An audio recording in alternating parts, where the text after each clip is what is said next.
Baik, pembicaraan dari tadi tergambar bahwa kita berusaha untuk menghindari perselisihan dan perbedaan yang mengarah pada friksi dan mungkin juga akan mengarah pada perpecahan.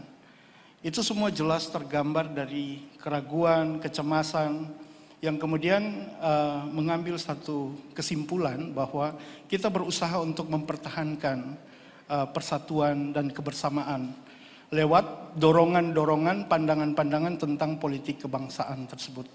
Namun kita memiliki tantangan yang mendasar, yaitu manusia itu pada dasarnya berbeda. Saya dengan saudara pasti berbeda. Apalagi pikiran, perasaan saya pasti berbeda satu dengan yang lain. Pikiran Pak Kodari dan pikiran saya berbeda satu dengan yang lain. Tetapi kemudian itu yang kemudian menjadi dorongan bahwa dalam perbedaan ini harus ada yang mempersatukan.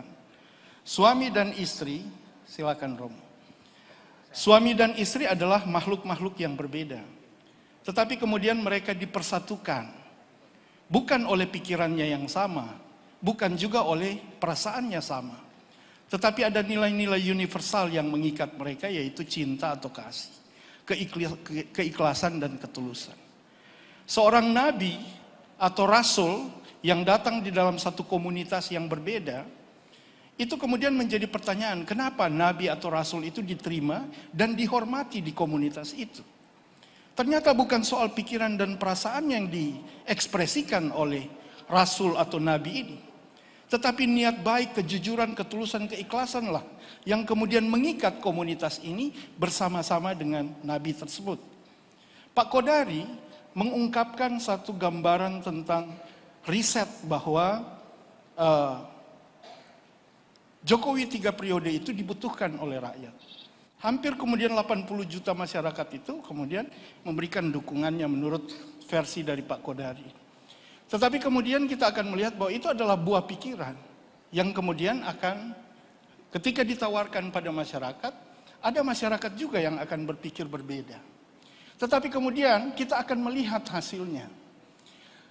Pak Kodari kemudian akan membuktikan ini bahwa benar Jokowi 3 periode itu adalah solusi jika ini dilandasi oleh nilai-nilai universal yang akan mempersatukan seluruh bangsa. Ketulusan, keikhlasan dari riset atau dari yang melakukan riset ini kemudian akan dibuktikan pada saatnya bahwa memang benar hasil riset itu memang dibutuhkan oleh warga. Dan kemudian ini akan mempersatukan masyarakat. Inilah yang kemudian yang saya sampaikan tadi bahwa nilai-nilai individual yang diekspresikan untuk berinteraksi itu akan menghasilkan perbedaan. Tapi nilai universal lah yang akan mempersatukan. Mengaktifkan nilai universal adalah salah satu cara untuk kemudian kita bisa mempersatukan.